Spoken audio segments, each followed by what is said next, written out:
If you go back through history, every 10,000, 12,000 years, we have, some kind of huge disaster. An extinction event. A near extinction event. So I don't know if you've ever read the science fiction book, Three Body Problem. No. I think the thing that got me to read Three Body Problem was Obama made some cryptic comment about people ought to read this book. It was like hint, hint. What would you do if you knew that the world was ending?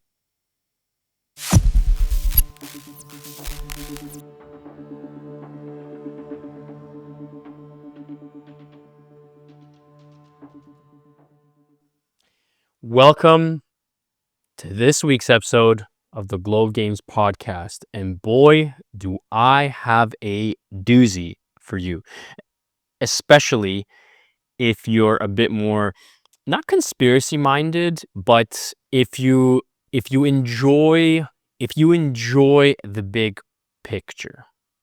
So one of the beautiful things about studying history is getting lost in the details.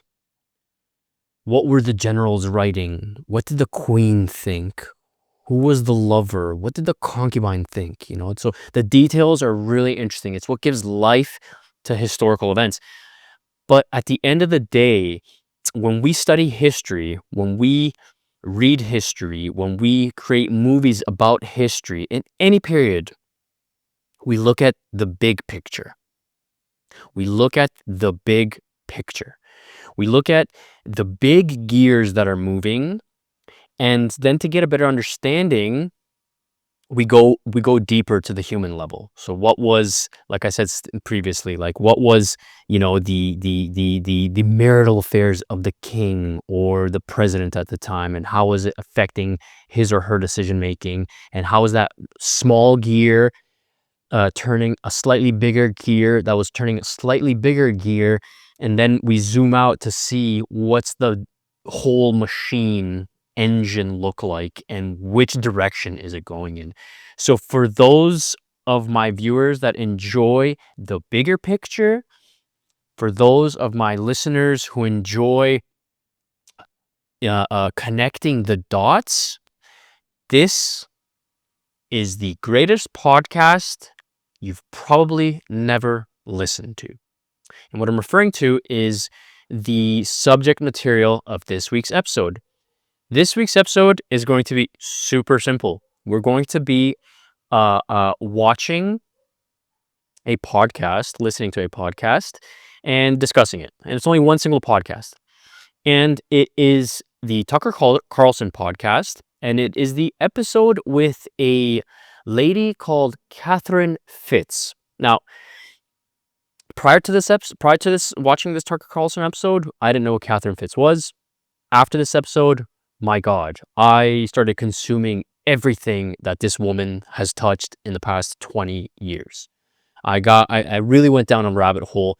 And in this episode, I've isolated maybe 5 or 6 timestamps that we're going to listen to and then discuss, but I highly encourage the viewers to listen to the entire episode. The entire episode is just under 2 hours. It's only 1 hour and 48 minutes.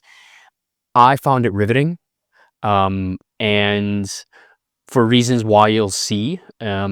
And like I said, Catherine Fitz is a figure that was intimately tied to all things federal government, was intimately tied to all things big money.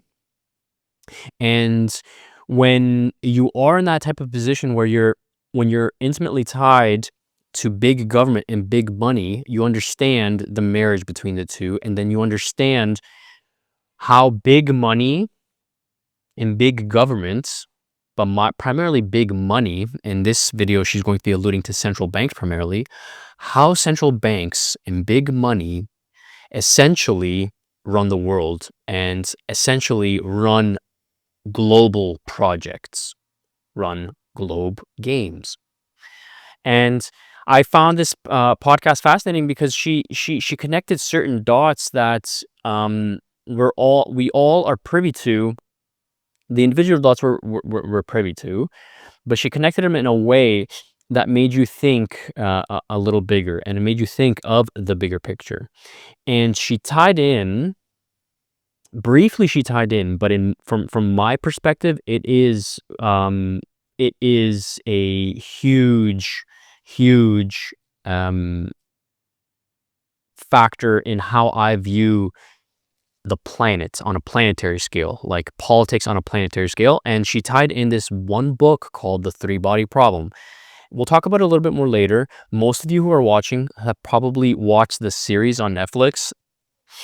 It goes without saying that the series did a piss poor job of actually explaining how the book told the story. The book is extremely political. I'm a political science major, and that's why the book really resonated with me. Again, The Three-Body Problem is because it essentially did a good job of envisioning the end of the world from a political angle. So how would a politician, or essentially the rulers of the world, whether it be big money or big politics, if you knew that the world was ending, how would you react as the big money person, as the big politics person? Essentially, that's what the book boils down to. And it's essentially, how would you mobilize the globe to try to prevent the end of the world if you knew that there was a near extinction event? We'll get into that more, but we'll set it up a little bit more. We'll set the stage by talking a little bit about big money, big government, and then the meat of this episode that I found so interesting. And yeah, let's dive right in and watch, okay? And then we'll discuss. Right. So go back and think of the pandemic. So if I say you can't go more than a mile from your home, and I say you have to be mandated a pharmaceutical, then if you don't take the pharmaceutical, I can turn off your money. If you go more than a mile away from your home, your money and your credit cards won't work.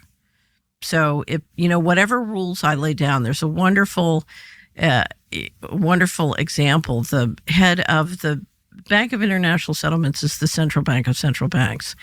And it's been running the process to implement basically an all digital monetary system. And they have innovation hubs all over the world. They've been running this process for a long time. And in 2020, when the pandemic started, or it was October 2020, so the pandemic was underway, the general manager of the Bank of International Settlements was on an IMF panel. And in 1 minute, it's the first time in my life I ever saw a central banker tell the truth. I fell off my chair. And he said, the beauty of this is we can set the rules on how your money works, and we have the technology to enforce them. And what he was saying is literally from one place in, anywhere in the world where the technology exists, you can track each person individually. You can set a complex list of rules, like legislation, regulation, and administrative policy, and you can enforce them all with the technology, with AI and software. So have you ever seen, there's a wonderful movie called The Lives of Others about the German Stasi and surveillance. It's about a group of artists and sort of creative, talented people who are under surveillance by the German Stasi. And you see what it's like to be under surveillance for 24/7. Think of each one of us. We're all under surveillance, not just by governments, but by corporations who are trying to do something. And it may not be anything nefarious. So 80 different companies are trying to sell you something. We're surrounded now by a swarm of AI software bots, all trying to learn from us, extract something from us, or get us to do something. Now, when you go to an all-digital system, then there's no escape. And then they can start literally to enforce rules. They do now. So what are the manifestations of this that maybe we're not paying attention to or don't perceive for what they are? So look at what they did to the Canadian truckers. We don't like what you're doing. We cut off your money, and we cut off your friends' money. And if people help you, we cut off their money too. So I've known so many different people around the country who've been debanked. Okay, so that kind of laid the groundwork of what they're trying to do with this CBDC concept, or central bank digital currency concept, and it's already being rolled out. The digital euro is being rolled out. The states are rolling it out in a really roundabout way by trying to legitimize the stable coin called Tether, and you can see this by Tether buying up billions of dollars worth of U.S. bonds and treasuries to essentially bankroll the U.S. government and make Tether backed by U.S. bonds, so that it does have that spot. Once we do introduce CBDCs, it'll have that spot to be, to be able to be slotted into that system. But all that financial jargon aside, so if just imagine a it's not a cashless society, because this is how Christine Lagarde in the European Union is selling it. She's selling it like this. You have your online banking, which we all do. You have your cash, and then you'll have your digital euro. And the way that Christine Lagarde, president of the European Central Bank, the way that she's selling it is to the European people is saying, you have your online banking, that's one thing. And then the other thing is going to be, traditionally it was online banking, one arm, and then the other arm, cash. Now it's going to be online banking, one arm, and the other arm, cash and digital euro. So they're equating digital euro with cash. That's how they're selling it to you. They're selling it. It's just as fungible, as exchangeable, as usable as cash. It's going to be really interesting to see how they're going to pull that off internationally, because now I can take a euro to any country, any airport in the world I land in. If I have most currencies, you'll have the top 10 currencies. Any and every airport in the world, there is a currency exchange desk, and notwithstanding currency exchange kiosks throughout the country that will accept American dollars, Canadian dollars, Australian dollars, New Zealand dollars, euros, Japanese yen, and so forth. But it'll be interesting to see, since they're selling it to the public, that the CBDC, in this case, in this example that I'm using, is the digital euro. If they're equating it with the fungibility of cash, it'll be really interesting to see how they're going to do cross-border payments. So if I have a digital euros, theoretically speaking, on a cold wallet, let's say on my Apple Pay, I have digital euros. It's not connected to my online bank account. That's not how they're selling it. They're selling it as you can have cash or digital euros on your Apple Pay. Okay. It'll be interesting to see how they're going to process cross-border payments. Like if I go to Argentina, how I'll be able to use my digital euros on my Apple Pay in Argentina, and what new industries are going to pop up in order to be able to exchange into Argentinian pesos or whatever. And what this lady Catherine Fitz is essentially saying is that once you get to that point, because if anyone's ever traveled or moved large sums of money abroad, and I've moved just under the limit. So like when I moved to Australia from Canada, the international limit is, I think, $9,999. Anything above $9,999, you have to declare. Anything under, you don't have to declare. One way that a lot of international sketchy people get around that rule is by wearing, for example, really expensive jewelry. They'll wear like, $1 million worth of jewelry in terms of watches, bracelets, chains, and then cash that out into their destination country, and that's how they avoid taxation. I was just carrying cash. I had like $9,500 worth of cash, had it tucked right between the old nether regions, watched that like a hawk, and then eventually exchanged it in Australia for a decent exchange rate once I was setting up my my bank account. What Catherine Fitz is essentially saying is that in the future, it might be in our lifetime. The only way I could see it happening in our lifetime is if it's triggered by a mass catastrophic event, a la Mr. Robot. If you guys ever watched that series, I think the financial system goes down for a few months, and they use that as an excuse, kind of like how they use 9/11 to introduce the Patriot Act. In Mr. Robot, they introduce like a catastrophic financial event to introduce these types of centralized CBDCs. But in Mr. Robot, if I remember correctly, the the new digital currency was actually run by a corporation, which is interesting. But what she is saying essentially over here is like, once you get to that point, that's it. Like the anonymity and the traceability or lack of traceability of cash disappears eventually. Like, obviously you're going to have to introduce this over time, but eventually you're going to phase out cash altogether, because you're going to use carrots and sticks. You're going to make it basically really cumbersome to use cash, which it already is in most places, but you're also going to reward people for using CBDCs by offering better rates, carrots and sticks.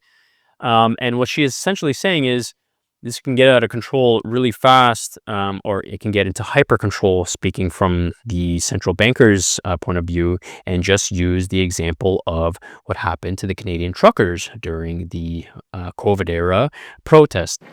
After speaking with opposition leaders, the federal government has invoked the Emergencies Act to supplement provincial and territorial capacity to address the blockades and occupations.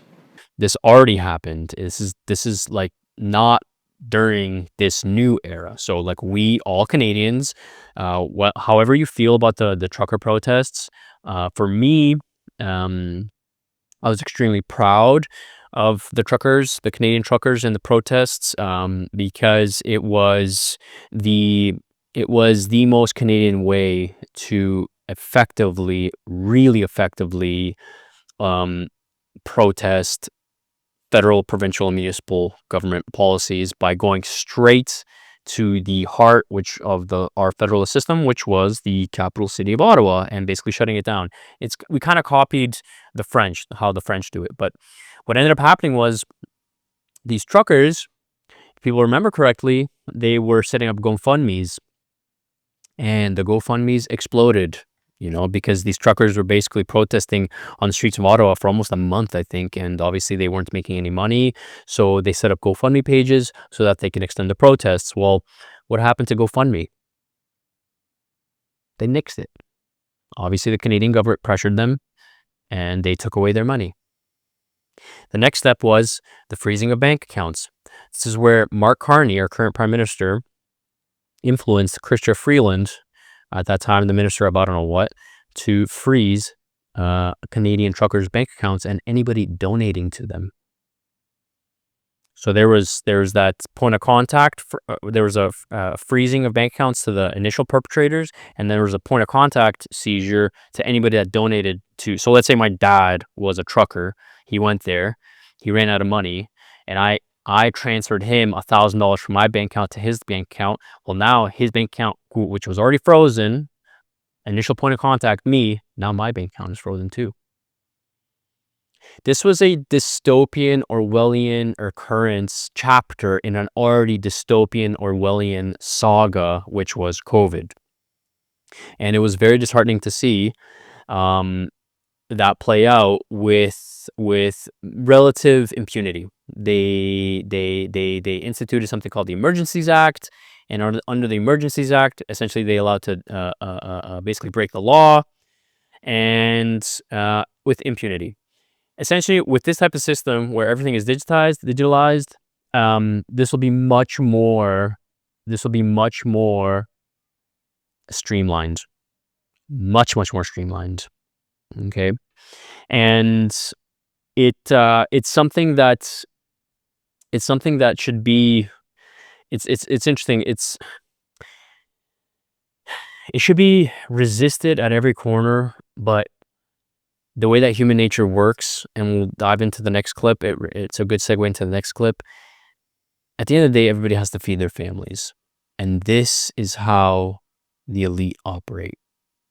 They co-opt, basically buy off the competition or buy off the opposition one at a time, yourself included. So one of the Idaho senators said to me, he said, my problem, every time I fight to implement the Constitution, he said, what I learn is every year we send $1 to Washington, and every year Washington sends back $1.19. And when I say I want to implement the Constitution, my constituents say to me, I'd rather have the 19 cents. Yeah. So what we've been watching literally since World War II is the federal government and a very, largesse, both monetary and fiscal policy, buying people out of the Constitution and buying the whole the federal government is right now operating so far outside the law. It's, how unbelievable it is. So that's the challenge before us. If we want to be free, we're going to have to decide we're not going to let ourselves be, it's like being sort of walked into the slaughterhouse. We're not going to walk into the slaughterhouse. But you don't even, I guess what bothers me about it, there's something wonderfully straightforward, horrifying, but wonderfully straightforward about just a conventional invasion where people show up with guns and tell you what to do, because at least you know who the enemy is. But there's something very scary in an insidious way about being lulled into slavery. Right. And the thing to understand about the lulling is the marketing plan works one person at a time. In other words, I buy with money. Your friend I buy by knocking them off. For the other, your other friend I get a control file on. So there are thousands of different ways of nudging, buying carrots and sticks to get everybody into the control, into the trap. And what is so insidious about this is much of the marketing plan is invisible, and it really is crafted one by one. So this is, I think, the crux of the issue for most Western democracies, because most Western democracies are essentially republics or federalist systems where you have a bigger country composed of smaller provinces or states, and under the banner of one country or under the banner of a single federal government, they all get together and they basically agree to stand under one flag. Keep in mind, this is how the systems were sold 150 years ago. Because one of the reasons why it's called the United States of America is because they were separate countries before. They had to convince all the separate states to unite under one banner, under one government, and they sold them that idea by convincing them that the federal government is just here to make sure we all just play fair. We are in charge of only a few things. And those few things are the currency, the military, and the federal government. Every other law, this is specifically in the United States, not in Canada, every other law that Virginia sees fit, that Illinois sees fit, California likes to introduce, it's up to California. It's up to Idaho. It's up to Louisiana. If you guys want to pass certain laws, you do not have to essentially consult the federal government. And that's why, the states in the United States are extremely powerful. And that is the only way that at the founding of America, you could essentially sell the republic, the idea of a republic or a constitutional republic or a federalist system. The only way you could sell that idea to Virginia, to Pennsylvania, is by telling them, hey, listen, you not only are you going to retain all the power that you already have, but you're going to get more power, because the system that you described essentially is like, we're going to pool all our money together and you're going to get more back in the form of federal grants. So she beautifully laid out the co-optation, or essentially the buying off of state power, is by entrapping the states. And this is true in Canada as well, with something called provincial equalization payments. But the way that they entrap the states, and the way that they buy out the states, and the way that they buy off the senators that run the states, or the premiers that run our provinces in Canada, is by buying them off with money. So, she obviously, this is a gross generalization, but once you look at it from a balance sheet perspective, it's true. If you as a state send $1 to the federal government in terms of subsidies, we will send you back $1.19. So essentially, for every dollar you send us, you make 19 cents. 19% profit, that's huge. So, but what happens when you do that, for the states, the states get drunk and accustomed to essentially a 19% return on their investment, and then they plan their budgets according to that type of marginal return on investment. So if they understand that, hey, we're getting 19% back of our original investment from the government, we're going to plan accordingly in terms of our infrastructure, in terms of our endowments, in terms of how much we're going to hire. So, but hold on.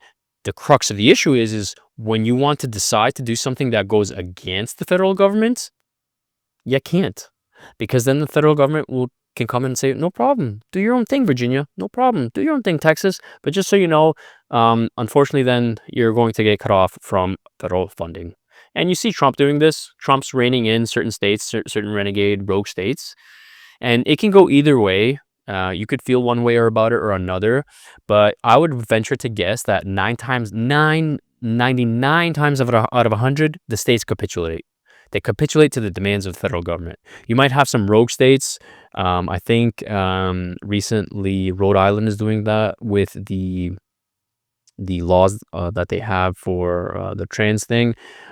Trump said, fine, that's no problem. If you don't listen to the executive order that I passed, no problem. You're just not going to get federal funding in the forms of these types of grants. And that's how he's putting pressure on Rhode Island to basically listen to his executive order. Now, Rhode Island and their lefty governor can go rogue and say, you know what? Screw you, we're going to do our own thing as a state. No problem. Do your own thing as a state. You do have the power to do that, but you're just not going to get this federal funding. And what Catherine Fitz is essentially saying is that once you play that game, 99 times out of 100, the states will capitulate, especially during times of economic recession, which we are in.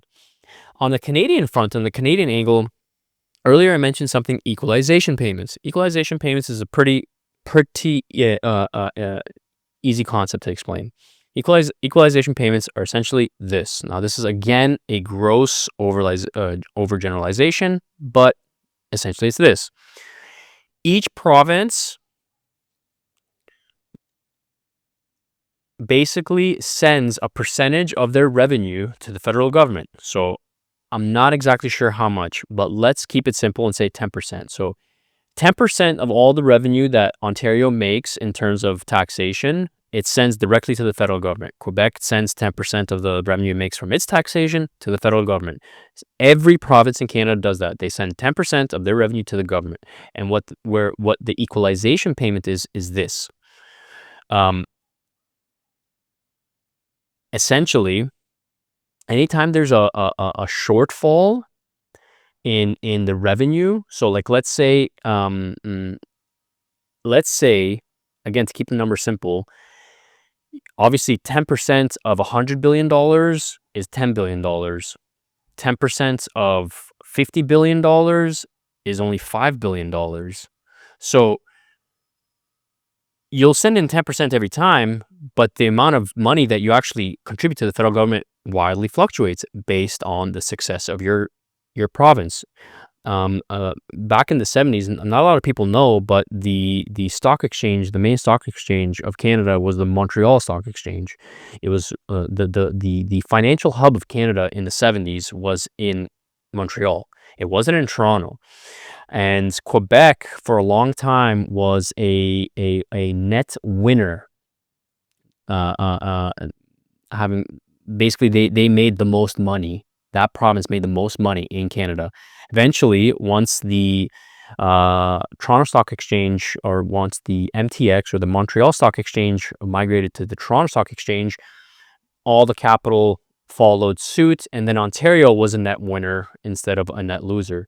During the during the oil slump of the 2010s, 2011s, 12s, Alberta was a net loser because oil was like at a really low price. Alberta was losing, so in order for them to make up for their budgetary shortfalls, they had to get essentially a government handout from the federal government.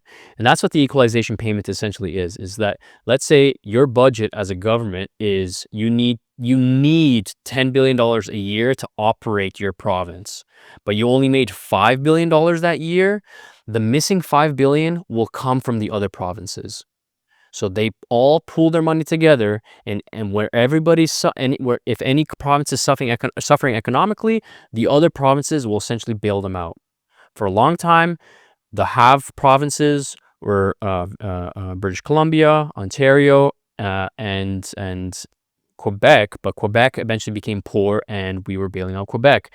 And the system works. If more or less the provinces are on the same page when it comes to big picture stuff. But you can see it crumbling, and even in the States, when the states don't agree on the big picture stuff. And the current rift between Ottawa and Alberta is the position on net zero. Essentially, the only thing that Alberta has in terms of being able to survive economically is its ability to sell energy, primarily in the form of oil. It has natural gas as well, but it's primarily oil. But then you have Ottawa that's essentially saying, we want to, in no uncertain terms, not overtly, but if you read between the lines, like how the Premier of Alberta is, Danielle Smith, she understands that within a 20 to 30 year timeline, Ottawa wants to essentially phase out oil. Okay. Not necessarily fully, but essentially phase out oil and oil dependency of Canadians. So, which is still a decent chunk for Alberta's oils. You can't just rely on international sales. And if you do only rely on the international sales, let's say 10% of your revenue is just Canadians. Well, 10% is still a huge hit to a province. So there's that rift between the provinces. With Trump, it's primarily political. It's not as much economic. It is a little economic, especially with California, because California has gotten itself into a dire situation. And for example, you could see this in the Palisades fires, where they're asking for federal bailout money, which is hilarious. Gavin Newsom asking for a handout after, mismanaging the economy for 10, 15 years, where before California, I think, was at one point like the fourth biggest economy in the world. It was ahead of countries. So that clip basically talked about how federal republics, federalist systems like Canada, the States, Australia to a certain extent, Germany for sure is a federalist society, how they've been co-opted or bought out by the federal governments of each country. And what that's led to is a slow burn of centralization of power. And it's culminating with the centralization of the currency. All right, on to the next clip of the most important podcast you've never listened to. Yes. Public and use this democratic process. What happened in 1913 is the bankers took control of monetary policy. What they're trying to do now is take control of fiscal policy. Once they get control of fiscal policy, it's going to be much harder to reverse it. Can you, I'm going to ask a series of really dumb questions. Okay. I hope you'll indulge me. What's the difference? Taxation without representation. But between fiscal and monetary policies. Okay, monetary policy is I control the process by which currency is issued, including through credit. Yeah, So I generally govern and control credit issuance. Yes. And from that, the currency, the creation and management of the currency. Fiscal policy is when I control the taxes and the borrowing of the U.S. government. Now, because the central bank basically operates the borrowing, it's the borrowing is shared. But this comes down as this is the Boston Tea Party moment. Can they tax without representation? So I'll give you a little story. during the Biden administration, Biden nominated somebody for control of currency who was ultimately not approved. The Republicans in the Senate killed the nomination. Before she was nominated, 3 weeks before, she wrote an article in the Vanderbilt Law Review that said the great thing about central bank digital currency, in other words, an all digital currency system, is you have the perfect tool to deal with inflation. If inflation gets out of hand, you just freeze everybody's bank accounts. Okay. I want to lead a thought experiment with you. I do not want you to think of the future of money as money. I want you to think of it as coupons. Coupons. And I want you to think of the future of money. Essentially, what they're trying to institute over here is the grand goal is for central bankers to be able to determine what you spend your money on. Not through carrots and sticks by offering sales or by making something too expensive, but to have actual control. And what do I mean by that? Let's say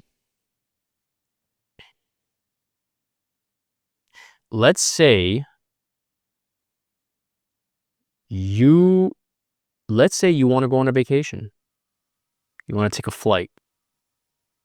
Okay. Well, because unfortunately, Mr. Opasek, you've already been on 3 flights this year. This 4th flight, unfortunately, you've run out of coupons. Even though you have $100,000 in your bank account, your $100,000 is essentially the percentage allotted within that $100,000 to flights, further flights, is actually at 0 right now. They will have the ability to control how you spend your money. It's coupons. They will have ultimate levels of control by saying the citizen has 12% of their income to be able to spend on food, 13% of their income to spend on rent, 15% of their income to spend on disposable incomes, yada, yada, yada, yada, yada. And they can then have ultimate control over inflation. And she used like a silly little analogy, but it essentially boils down to that. If you have that type of control, is if inflation gets out of control, if people start hoarding, if people start panic buying, they just say that your money can no longer purchase that item. So remember during COVID when they said only 2 cans of tuna or only 4 cans of this per customer? They won't need to institute that policy on a store-by-store basis anymore. You literally, this is quite literal. When you go to the store to buy your 2 cans of tuna, if you're over your ration, you literally cannot buy it, even though you have money in your bank. Because it's not money anymore, it's a coupon. And you are out of coupons. You're not out of money, you're out of coupons. And that's how they'll control everything. And like, you got to give it to them. Like it's just the natural order and progress of things. Like it's just the way, if you just gauge history, everything is becoming more and more ordered, more and more through huge spikes in chaos. But after the chaos, it's ordered and more centralized and more controlled. And then certain societies and civilizations reach this critical point where they implode because they were severely mismanaged. But prior to the implosion, the trend line was moving towards more and more order, more and more centralization, more and more control. The Roman Empire fell, the Persian Empire fell, the Ottoman Empire fell, the British Empire fell. And what these guys, with the aid of technology, are trying to do is they're trying to prevent the fall of their current civilization, of their current monetary system, of their current world system. And they understand the natural law. They understand the natural law of human civilization. They understand it eventually will fall through a multitude of factors, through a multitude of cross currents. But if we can just do this one thing, we could increase our chances of preventing that catastrophe. So if you put yourself in their shoes, it kind of makes sense to institute these types of draconian controls. But it is anti-human. It is not human. Part of the human story, part of the human history, part of the human footprint on this planet is war, is chaos. But after that precipice, after the dust is settled, things become better. But I argue that if you have complete control, humanity will plateau. It won't reach the stars. The warts and all, the ugliness and all is a necessary prerequisite for the beautification and the improvement of society and the planet as a whole. Believe it or not, on a big enough time scale, this extreme pollution that we're doing to our environment is going to back us into a corner to do something about it. I'm not talking about climate change and paying carbon credits so that you can feel better about traveling to Paris for the weekend. No, I'm talking about desalinization plants. I'm talking about new energy systems. I'm talking about actual green energy systems where it actually makes sense that your home is a standalone grid. You're not feeding your surplus energy into the grid so that it can be sold at a profit at your cost to the neighbor next door who isn't bothering to install solar panels on his or her roof. So there's many solutions, and when you play the empathy game and you try to really put yourself in the shoes of the world leaders, of the world controllers, as I call them, you can understand. You can understand that they view us as livestock. Anybody that's worked in the livestock industry, and I was a dairy farmer for a year and a half. There comes a certain point where I love cows. I adore cows. Especially calves. I loved calving season. I loved raising the little guys. All the other farmers hated it because calves are a pain in the ass, pain in the butt. I loved it. I loved them. I was a city boy, city slicker all my life, and then I went to New Zealand during the pandemic, became a dairy farmer, and it was like the other side of the coin of what was possible, and I was living the dream. Not only was I living the dream, I was getting paid to live this dream. And an interesting thing happens when you work with livestock. For the first couple of months, it's overwhelming. These are big beasts. These are majestic animals. You're scared of them. You're wary of them. You know, you don't know how to walk around them. You don't know how to talk around them. You don't know how to handle them. You don't know how rough you can be with them. You're getting used to it. And then after, I think like the third or fourth month, you something clicks and you understand, okay, this is how I handle livestock. This is their threshold. This is how I can control them. This is how it's best to control them. This is how it's safest to be with around them. And you start to enjoy it. And one thing that also happens is that you start to view them as a number. You start to view them as like something to be controlled. So, I'd be on a motorcycle and I'm in charge of controlling 500-600 cows. I got to do what I got to do to get them to the farm.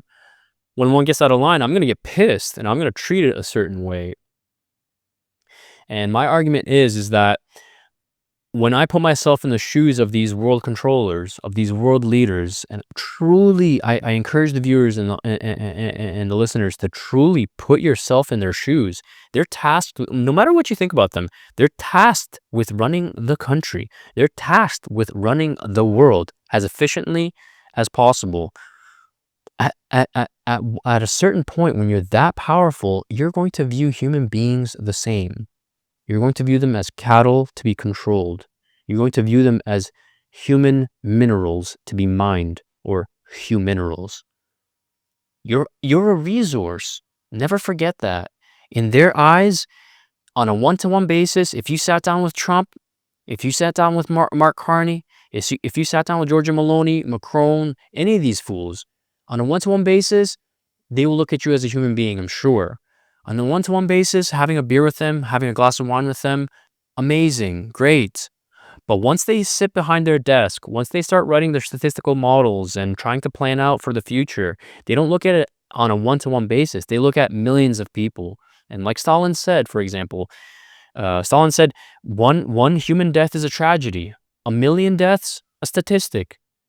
if world leaders view death like that, how do you think they view human beings en masse when it comes to actually controlling the economy and people's standards of living?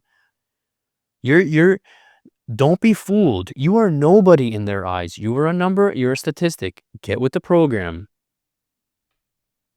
And to them, it's extremely frustrating that you, for example, won't get with the program.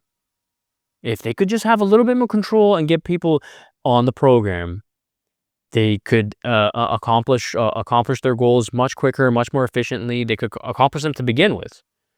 But it's people that have this pesky view of freedom and dignity that are kind of ruining it for the rest of us.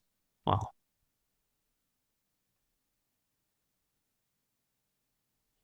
Onwards.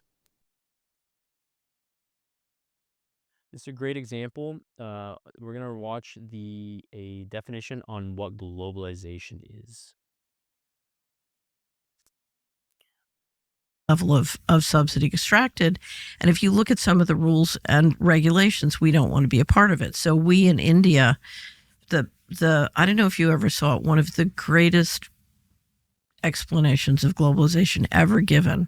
Sir James Goldsmith came to the United States in 1994 and he did an interview with Charlie Rose, and he described why we should never approve the Uruguay round of GATT and institute the WTO. And he, to this day, he nailed it perfectly. If you could summarize his argument, what would it be? He said, we are going to hollow out the middle class in the West, and we are going to devastate our culture.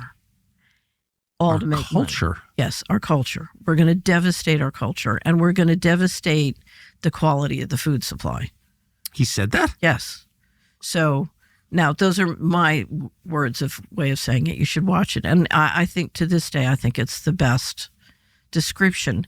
And if you read my online book and you listen to Sir James Goldsmith, what they both describe is the fact we knew what we were. In other words, the leadership knew that this would destroy or devastate the West. So why'd they do it? That's the $64,000 question. Well, they hate the West. Defenders of the West. No, I don't think you are. I think one of the reasons they did it is I think they wanted to create the capacity and centralize the capital they needed to go into space. And I think they knew that they would need every 100 or so years, the central bankers do a reset. And I think they knew they were coming into a reset. And they felt with this technology that they, if they didn't globalize, someone else would. And they wanted to control the process. They needed the money to go into space? Mm-hmm. The capital. Well, I don't even know what that means. So I think they wanted to build the capacity to become a multiplanetary civilization. Really? Yeah.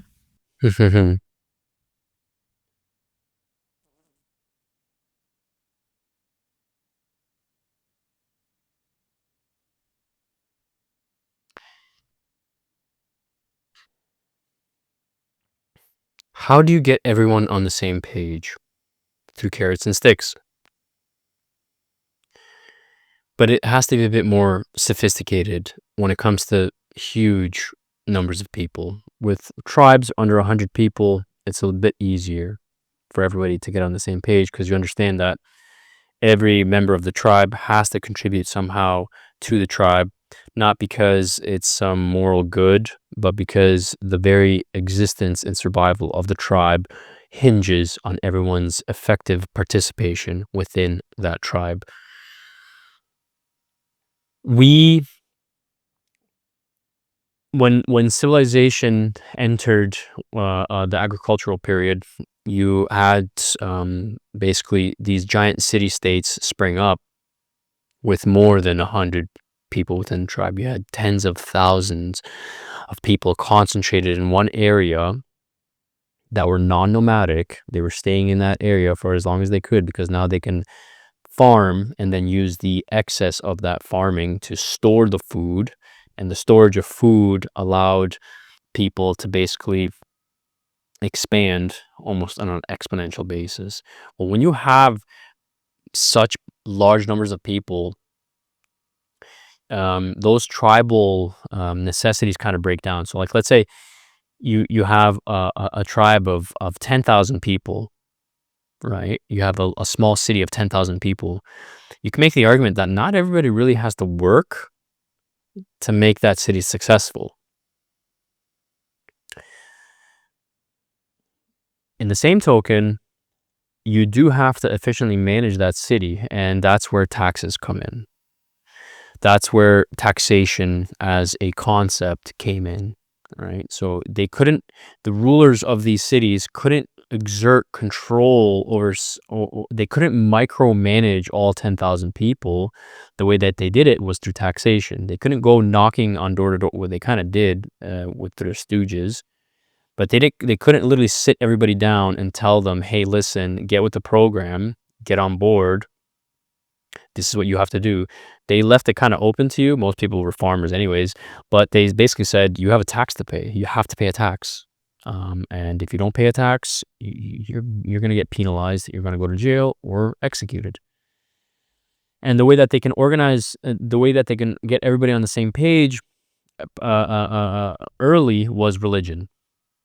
So, in a city of 10,000 people, 50,000 people, maybe even 100,000 people in some of the Mesoamerican societies of the Mayan cultures, the Incan cultures, the Aztec cultures, not even mentioning the Greek and Roman empires, not everyone's going to know how you can't, it's impossible for one single human being to know 10,000 other human beings. But if you guys can identify around a common religion, well, now everybody can get in the same page. A good Christian has to do this. A good Muslim has to do this. A good XYZ does this. And that's how you get everybody on the same page. You can coalesce 10,000 strangers under the banner of religion, and the world controllers can get stuff done by getting everybody on the same page under the banner of religion. Eventually, that evolved into nationhood, where religion was an outdated form of control. So they created artificial borders, artificial lines in the sand, and they would collect 100, 1 million, 50 million people together. Obviously impossible for them to know each other. And get them under the banner of a country like Canada, like the United States, like France, like Germany. Unite the people under a banner of a country, tax every citizen under that country, and then get everybody on board and control them like that. And then the world controllers could execute whatever they want to execute like that. Now, what is the natural progression of that type of control system? It's just a human control system. It's not a grand conspiracy theory, but if you just play that trend out, what is the natural next step if having given enough time to progress? It's global control. It's getting and again, put yourself in their shoes. Imagine a post-scarcity world, a Star Trekian world with just abundance on every corner, and everybody's on the same page. Borders don't exist anymore. Nations don't exist anymore. We're all one planet. Well, it's going to take some severe growing pains to get to that global control stage, to get to a point where now you, as the world controller, can solve global problems. This is a natural progression of how human society is organized. They went from the tribe to the city, from the city to the country, from the country to the continent, from the continent to the planet. And the world controllers used globalization as a vehicle to get us to that point where all nations of the world can get on the same page, and they can start executing and solving, in their minds, global problems. Now, again, do your best to put yourself in their shoes. There are global problems. There really are global problems. And how in the world, no pun intended, how in the world can you as a world controller solve these global problems without getting every world controller on the same page? So you have to either make use of certain catastrophes or even create catastrophes and problems and offer solutions. Global problems necessitate global solutions. Now we're going to go into another interesting segment of the podcast. And again, I want you to think of society as a series of concentric circles, and that the natural progression, the natural order of things is for these concentric circles to get bigger and bigger and bigger and bigger until a master super circle encapsulates all the smaller circles within. So like, for example, you have the individual at the middle, then you have the family outside of the individual, then you have the community outside of the family, then you have the city outside of the community, then you have the province or the state outside of the city, then you have the country outside of the state or the province, then you have the continent outside of the country, then you have the planet. That type of thinking, that type of reasoning, that type of logic is, you can apply it to everything. And one way you can apply it to is to banking. Okay, it's perfectly reasonable to assume that after enough time has passed, enough events have passed, enough organization has passed to be able to centralize and organize bigger and badder central banks. And we know that whether you like it or not, the way that our world, our planet, quite literally operates is through money and the use of money. And money is nothing except stored potential. It's a way of storing energy. Think of it as a battery, okay? The more money you have, the bigger your battery is. The bigger your battery is, the more energy you have to do something. That's all money is storing potential energy, then using that energy in the most studious and fastidious way to execute a certain goal. For most people, it's to accumulate a bigger battery or essentially accumulate more money.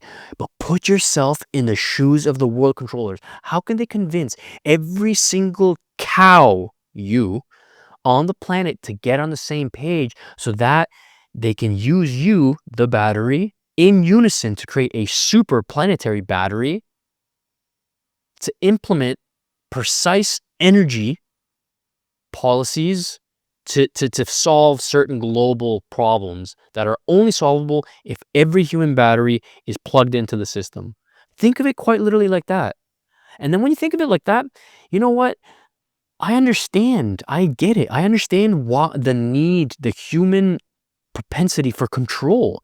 Because just put yourself in their shoes. Imagine if you can control the world for a month. What would you do?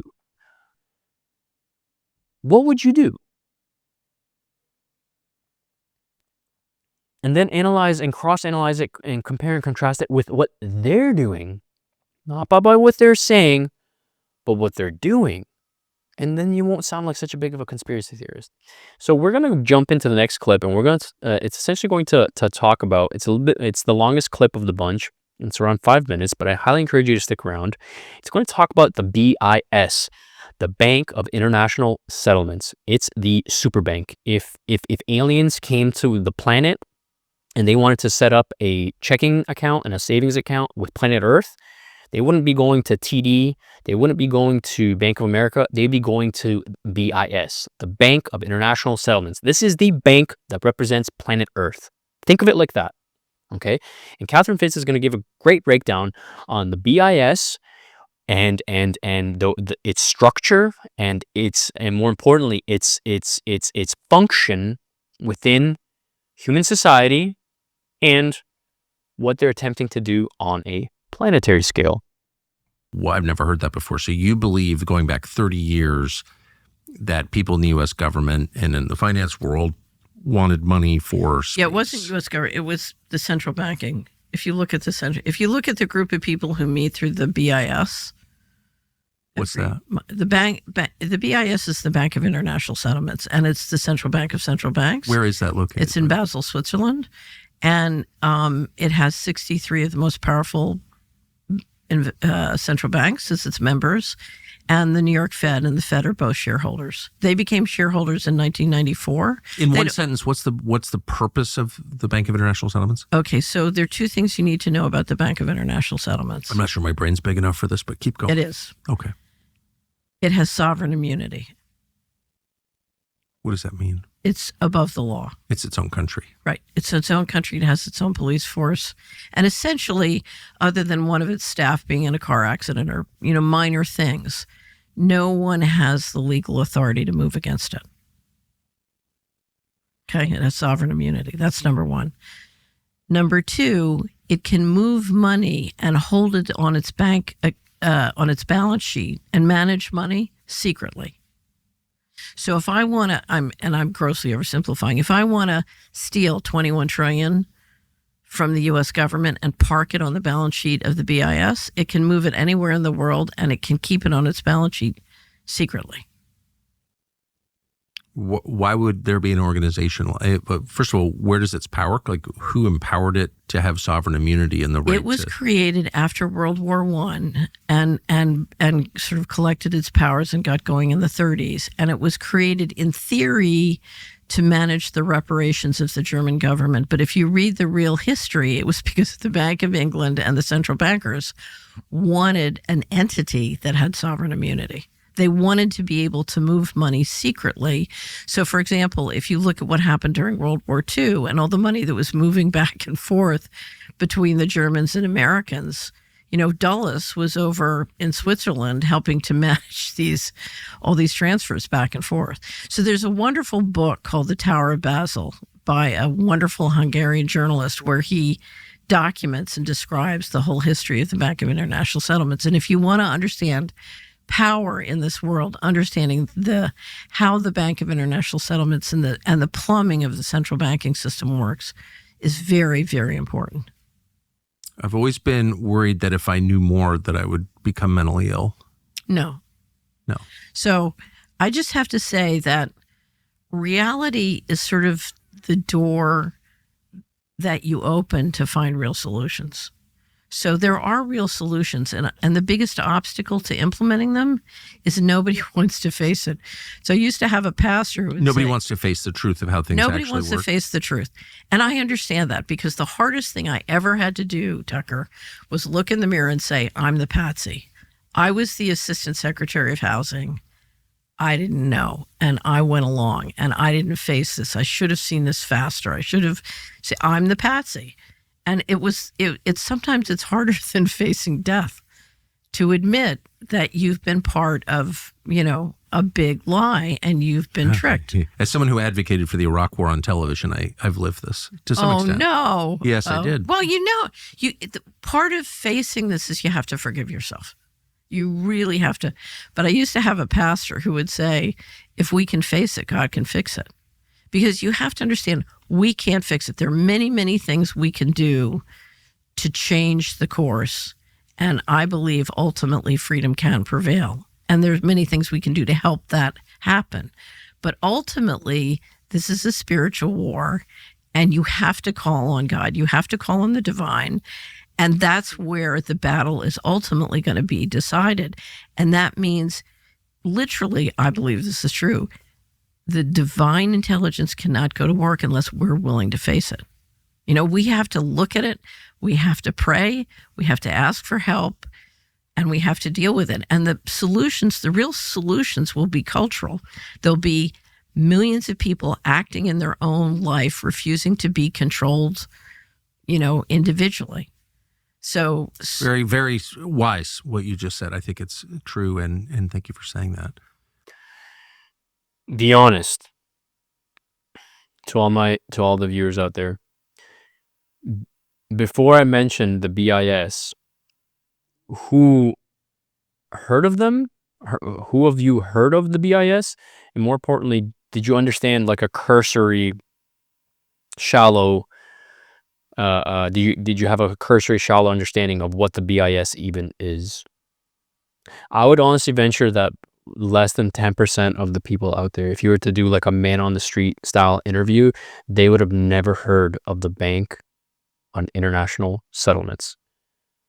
much less what function they actually serve in world finance. I'm not going to pretend like I do. I know. But if you do want a theatrical Hollywood introduction to the BIS as a concept, I encourage you to watch the movie The International. It's a movie starring Clive Owen. If you know Clive Owen from Children of Man, or he's a great actor. But The International is a movie about essentially a guy that has some inside information against some bank, some shadowy bank that's trying to run the world, and he's trying to take this bank down. And The International is essentially a dramatized Hollywood-style movie on essentially the BIS, or the Bank on International Settlements. And the reason why I asked you, the viewer or the listener, if they even heard of it, or even if they knew the function that the BIS has within our society, is because like Catherine Fitz identified later on, how in the world can you begin to solve a problem when you don't even know what the problem is? And the most powerful of people, the most powerful of institutions, do not have a face and do not have a name. And if they do have a face or a name, they do their best to stay out of the spotlight.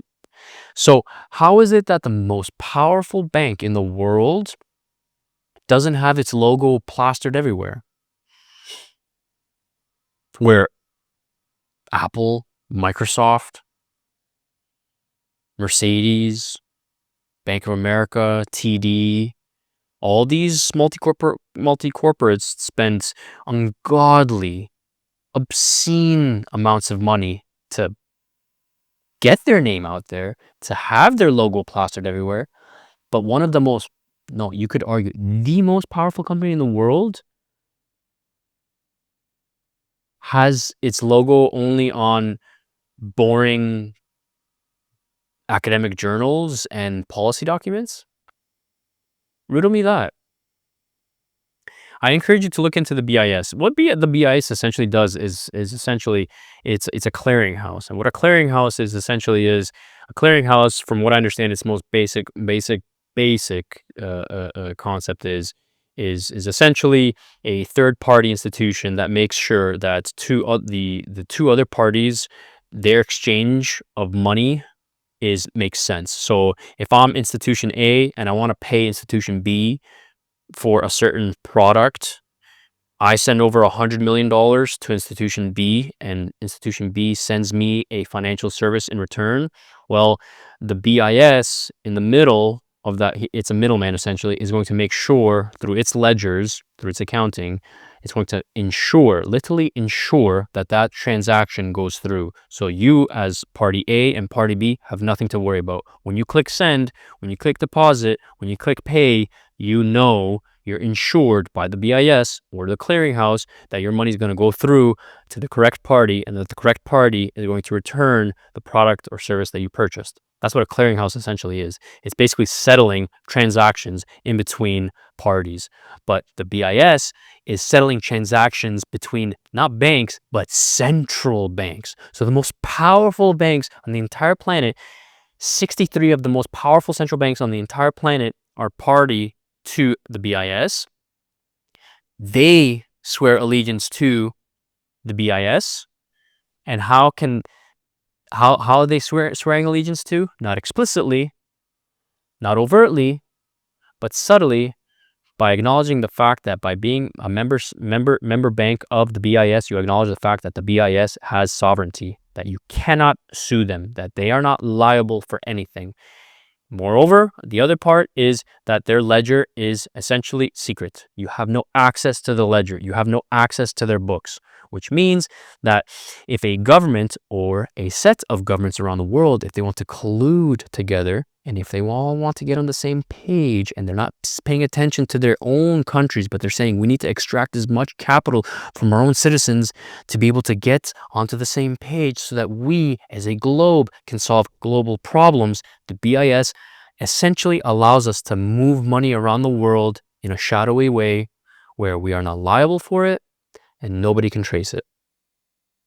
This is not a conspiracy theory. This is literally the function of the BIS. So just ask yourself, why does the world have the necessity for such an institution?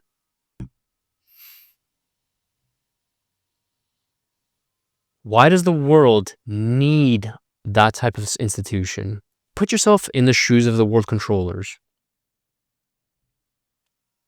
Why would you need, as a world controller, the non-liability and also the secrecy to extract wealth from your own people, pool it together with countries or central banks from all around the world so that you guys can use that pool of money together for a shadowy, undisclosed, illegal, inhumane goal?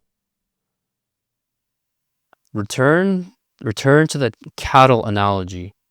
Return to the humineral analogy. When you're looking at these types of numbers, when you are in charge of so many people, you are not a person anymore. You are a resource. And they're trying to extract the maximum amount of energy that they can from every single person on this planet so that they can achieve a multi-planetary civilization. Because, if you think about us becoming a multiplanetary species, people are saying, hogwash, not a chance. We can't even solve homelessness in San Francisco. How the hell can we establish a functioning government on Mars? Well, this is how you do it. You do it in a roundabout, shadowy, secret way, because you understand, as the human race, the only shot as a world controller, I'm thinking like them, the only shot that our species, a warrior species, has, the only shot we have of becoming a multiplanetary species is not by achieving world peace, because world peace is unachievable. The way you do it is by literally creating a parallel society on the planet you're trying to escape from. And you do that by being a master parasite and extracting as much energy and resources from the unwashed peasants without them even knowing. What difference does it make to you if half a cent is missing out of your checkings account? It doesn't. It doesn't make a difference to you. But you multiply that across 10 billion people, every year you're $1 billion richer. So, and that's how they execute this plan. Again, put yourself in their shoes. They're trying to save the species. They're not trying to save their own lives. It's almost noble. It is noble, because they understand the goals that they're trying to achieve go past their own natural lives. They have their own religion. They have their own views on the future of humanity, and they understand the only way that they can get off this rock is by doing it in a covert, secret way. And now we're going to start getting into the most interesting parts of this podcast. I might even lead with this, because this is the things that she's going to start addressing are such big picture stuff, especially if you've read The Three Body Problem, which I promise I'll address. But once you view reality, and I'm talking planetary, global reality, once you view it through this lens that I'm encouraging you to view it from, the behavior of our world leaders starts to make a lot more sense. It starts to make a heck of a lot more sense. On to the next one. I think that's part of it. The last thing, and I don't know the answer to this, is I think there is real concern about geophysical risks. Yeah. And one way to deal with that is to make sure we don't bet the ranch on one planet. So to that, if we could just linger on that, thank you for that. That all makes sense. If we just linger on one question, so geophysical risks. So we've been lectured for, 30 years now about climate change. Climate change is obviously an ongoing feature of life on this planet. The glaciers. It's just an op. So, well, of course, it's an op. And I think people have figured that out. Yeah. But that doesn't mean that smart, highly informed people aren't worried about Right. geophysical risks. They are, and I know some of them. Right. So what do you think those risks are that honest, smart people who are interested in self-preservation and thriving, like what are the risks they're worried about? So I think the first is a solar minimum, where you get big drops in the economy and the agriculture, and you can't feed the population. Right. So Because there are changes in climate because of the distance of the Earth from the sun. Right. And that changes. right. So we know throughout history we go through periods of solar minimum. Solar minimum is the name? I think it's called solar minimum. I'm not an expert in any of this. So So they are worried about climate change, but they don't think it's coming from your suburban. right, it's not coming from human behavior. Now there are environmental problems coming from human behavior. For sure. And those That's are for sure. right. So that's one. And do you think that risk is real? I don't know. For the record, I have one friend who's very well informed who has convinced me that is real. That they're very concerned about water. If you look at the history, of solar minimums, and you look at what it does to, there was a Russian, I can't remember if he's an economist or science, that did a lot of research on the stock market and solar activity, and if you're the central bankers and you're in charge of managing the financial system, that reality would make me very nervous. So Okay. I think there's something there worth understanding. The other thing is it appears to me, if you go back through history, every 10,000, 12,000 years, we have, some kind of huge disaster, An extinction event. a near extinction event. So I don't know if you've ever read the science.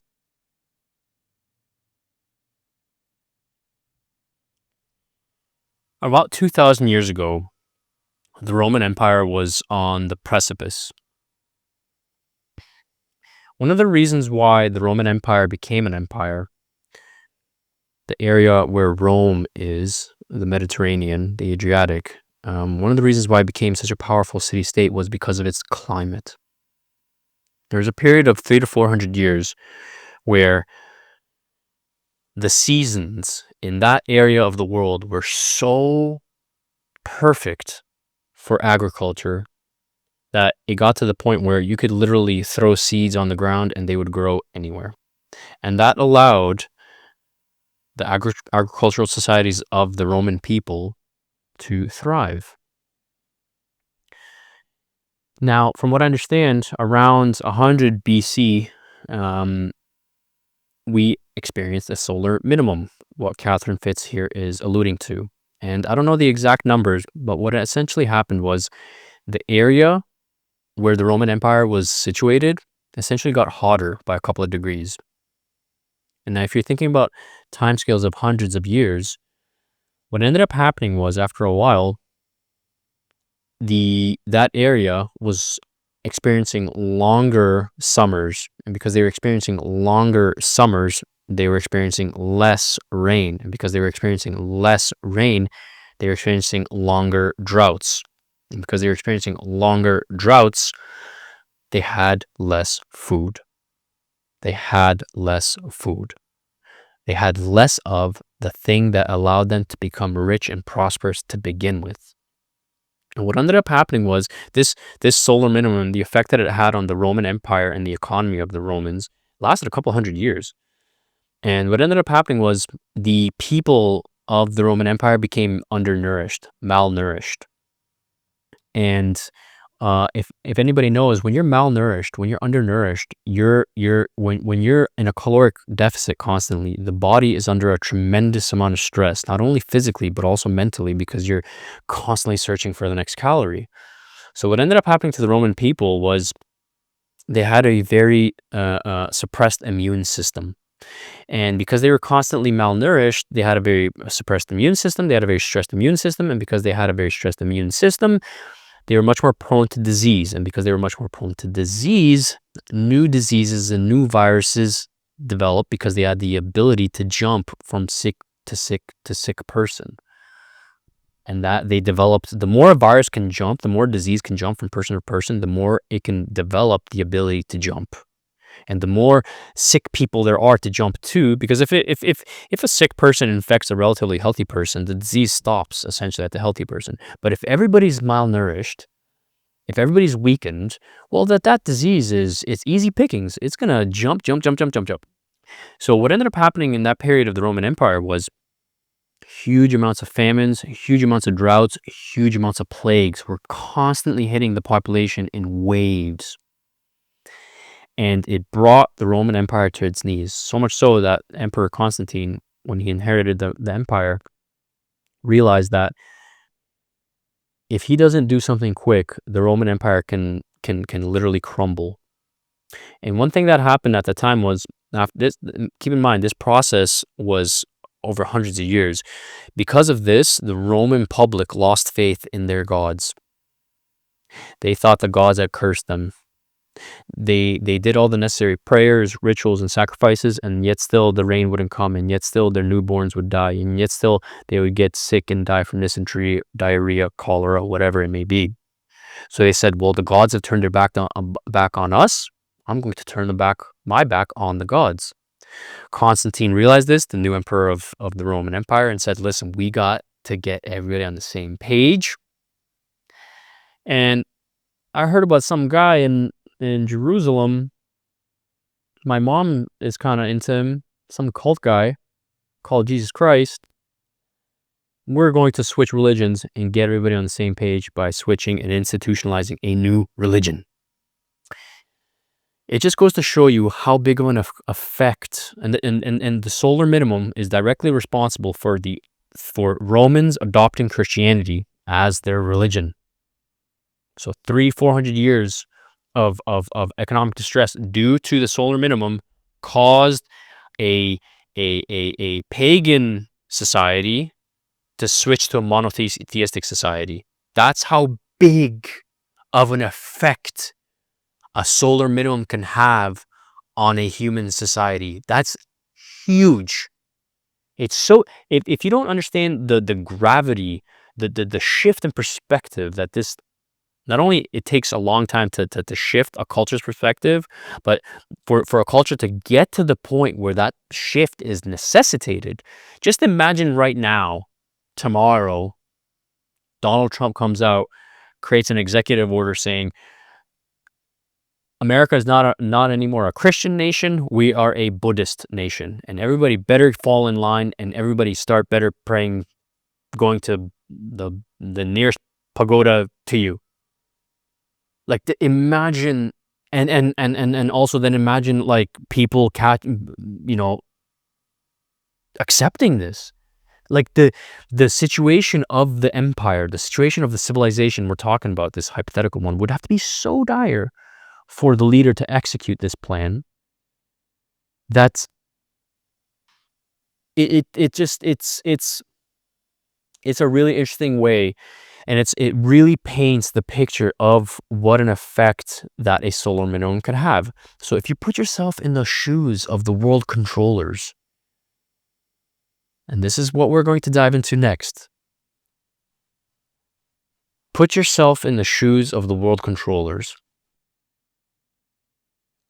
What would you do if you knew that the world was ending? How could you stop it? How could you prevent it? How could you try to survive?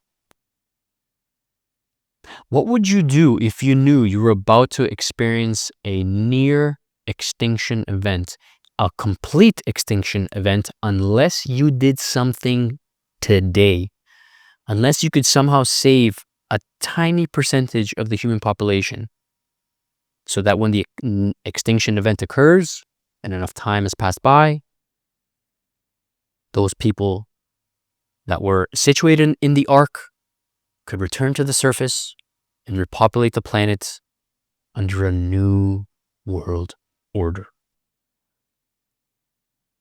What would you do if you knew the world was ending? 12,000 years, we have, some kind of huge disaster. An extinction event. A near extinction event. So I don't know if you've ever read the science fiction book Three Body Problem. No. It's fascinating. It's one of the top Chinese science fiction, and it's about a I've read no Chinese science fiction. Okay. I'm feeling very ignorant this morning. No, because here's the thing. I'm just trying to figure out what in the world's going on. Yeah, amen. Well, I'm in Right. the same place. And so that always, as you know, that always leads you to the most. It does. Right. It does. Right. So in one, I think the thing that got me to read Three Body Problem was Obama made some cryptic comment about people ought to read this book. It was like, hint, hint, here are the problems I'm dealing with. And the Three Body Problem is about other bodies that come into the solar system, and it's impossible to predict their trajectory, and then when they do, they create this catastrophic flooding and earthquakes and all this other stuff. Anyway, but I think that whether it's a pole shift, magnetic pole shift is one of the theories of what causes these events. But there is a history of near extinction events, and one of the things that I've looked at, because I'm trying to figure out, between fiscal 1998 and fiscal 2015. There were 21 trillion of undocumentable adjustments in the U.S. government. If you go to our website, missingmoney.solera.com, we have years and years of documentation, including the government financials that show this.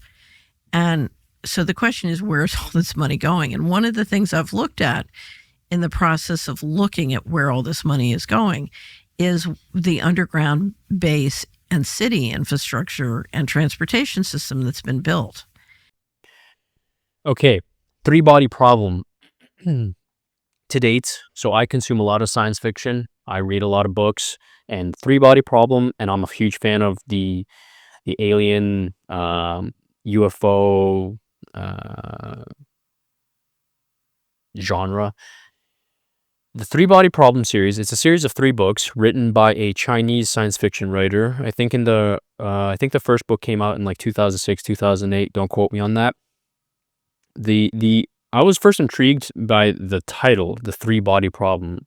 So I came across a YouTube video that essentially discussed the book, and it was like he was saying that it's the best cosmic horror book ever written, and I paused it right away, and I was like, no, I don't want any spoilers. I'm going to read the books by themselves. Three Body Problem. Most of you might have seen the series, the Netflix series. In my opinion, not only does it do such a horrible job of portraying the books, you could make the argument that it has nothing to do with the actual story. That it has nothing to do with the philosophical and political message, and the insight and the nuggets of truth that this Chinese science fiction writer and scientist was trying to send to the public. And this 3-book series, the title Three Body Problem actually alludes to a mathematical problem that goes such as this, quite in a very generalized and simple way. So our star system is a unitary star system. We have one star, and all the planets revolve. All planets and moons revolve, and how do you say? They revolve around the sun. So it's a very predictable pattern. Now, anybody knows anything about astronomy? There's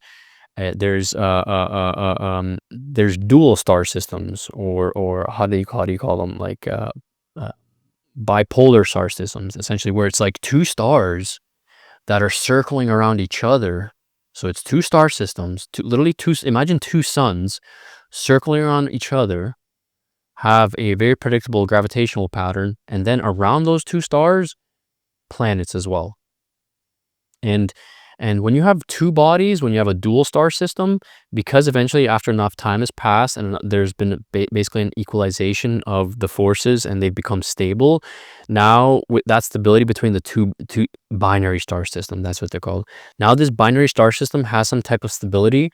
The ensuing planets around this binary star system have a predictable eclipse as well.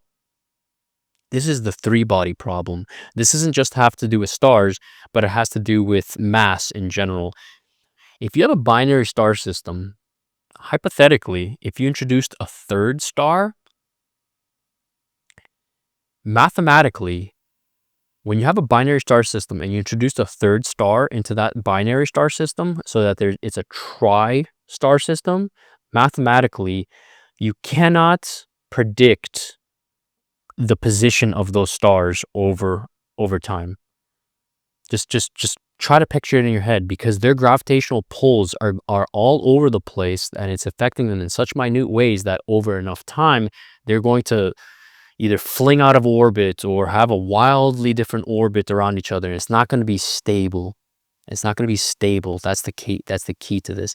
And the three-body problem was a mathematical problem. I think it was like from 400 or 500 years ago, identified by some Italian mathematician. I think I might be yanking this out of my butt, but that's what essentially alluded to. It was this mathematical equation that was trying to solve how to predict an unpredictable system called the three-body problem.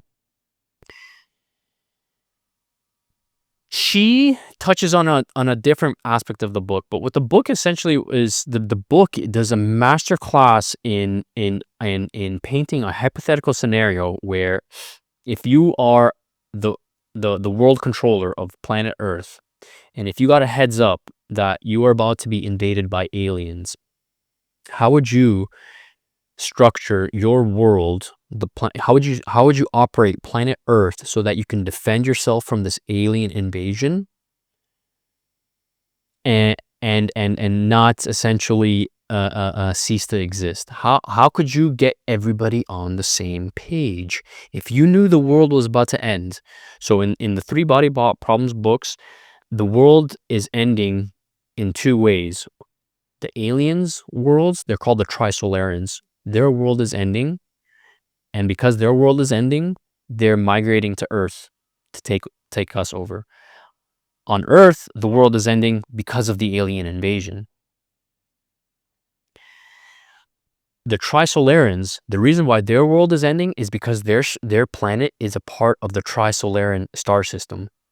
They cannot have stable seasons. Their planet can be sometimes trillions of miles away from their closest star, and and 1,000 years later, it can be right next to the furthest star, like akin to Mercury.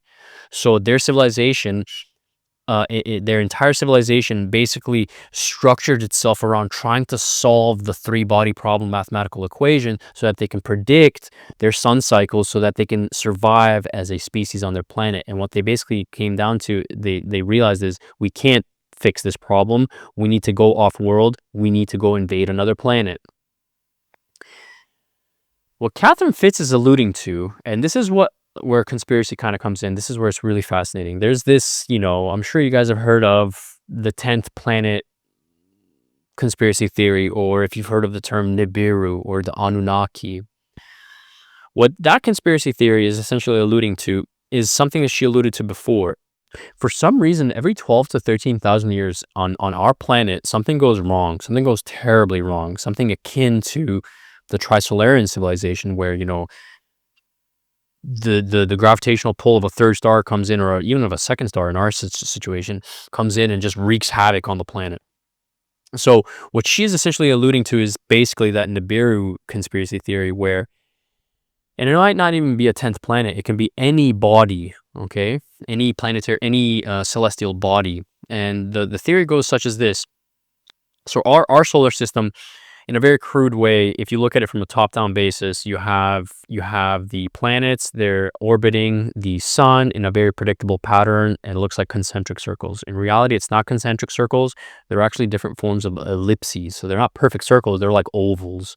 And these ovals change over time, and they actually they spin over time. And now that's just for Earth. Now include all the other planets, and now include the fact that the star is actually moving through the solar system. So it's not like the sun is in one spot and we're circling around it. No, the sun is shooting through space, and we're essentially following it. The theory goes for Nibiru is that if you were to look at it from a bird's eye view, our solar system as we know it, there's these 9 planets that are essentially revolving around our sun in a really uniform and predictable elliptical pattern. What the theory supposes is that there's another planet that is circling our sun as well, but in an extremely huge ecliptical pattern. huge. And every 12 to 26,000 years, it does a close pass by Earth, and then up and back and up and back. And every 12,000 years, this body that has this huge elliptical pattern, this irregular elliptical pattern, when it passes through our solar system, it's like a bull in a china shop. It causes everything to reorganize itself, and it causes things like solar minimums. It causes things like magnetic shifts, polar shifts, seasons changing, ice ages. Now put yourself in the shoes of the world controllers. Let's say you are privy to this information. Let's say that the most elite of elites on this planet have known this truth for thousands of years. It kind of makes you look at the pyramids in a different way. It kind of makes you look at the story of Noah's Ark in a different way. It kind of makes you consider the possibility of Atlantis. Were the pyramids an ark? Because if you look at the pyramids, they're these huge megalithic structures that are impervious to any element. They're impervious to extreme heat.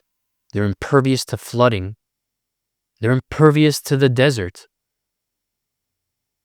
What if the pyramids, what if the Egyptian elite 10,000 years ago, the priest class, with the help of alien knowledge, understood that the Earth was going to experience a near extinction event, and they gave them a 10,000 year head start. They told them, listen, in 10,000 years, your planet is going to look very different, so you better prepare.